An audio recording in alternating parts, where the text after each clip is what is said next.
সম্প্রতি গণমাধ্যমে প্রকাশিত খবরে মানব সেবার আড়ালে মিল্টন সামাদ্দারের নির্মম ও বর্বরচিত চিত্র ফুটে উঠেছে।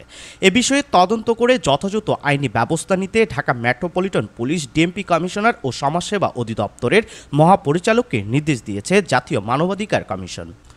সংস্থা দুটিকে দ্রুততম সময়ে তদন্ত শেষে আগামী 30 মের মধ্যে কমিশন বরাবর প্রতিবেদন পাঠাতে বলা হয়েছে।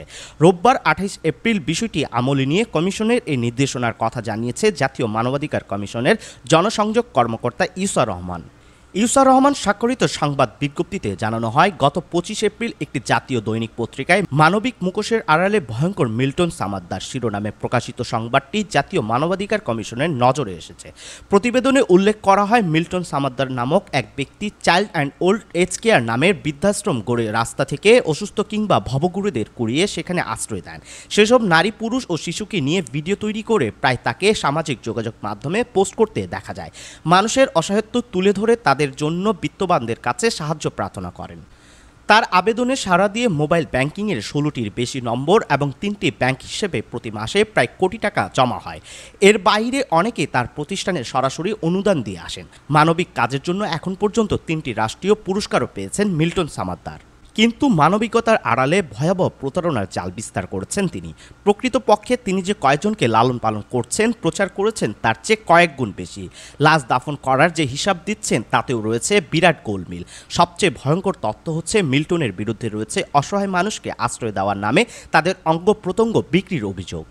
মিল্টন সামাদ্দার ব্যক্তিজীবনেও নৈতিকতা ও মানবিকতার বালাই নেই। কিশোর বয়স থেকেই ছিলেন অর্থলোভী। প্রতিবেশী, চিকিৎসক কিংবা সাংবাদিকরা বিভিন্ন সময় তার কাছে শারীরিক লাঞ্ছনার শিকার হয়েছেন। এমনকি নিজের জন্মদাতা পিতাকেও বেধড়ক মারধরের অভিযোগ রয়েছে তার বিরুদ্ধে। গণমাধ্যমের প্রতিবেদনে মানব সেবার অন্তরালে যে নির্মম ও বর্বরচিত চিত্র ফুটে উঠেছে তা অত্যন্ত ভয়াবহ।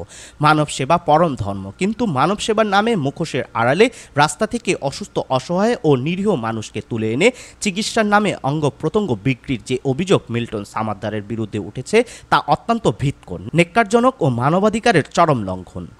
গুরুতর অসুস্থদের হাসপাতালে না নিয়ে নিজ প্রতিষ্ঠানে আটকে রাখা, ভুয়া ডাক্তার দিয়ে মৃত্যু সার্টিফিকেট তৈরি করা কিংবা মরদেহের শরীরে কাটাছেঁড়া যে তথ্য প্রতিবেদনে উঠে এসেছে তা যথাযথ তদন্ত হওয়া উচিত বলে কমিশন মনে করে।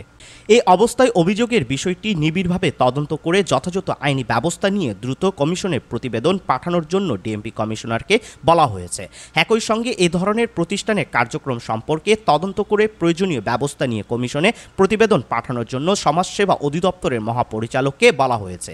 আগামী 30 মে প্রতিবেদনের জন্য দিন ধার্য করা হয়েছে।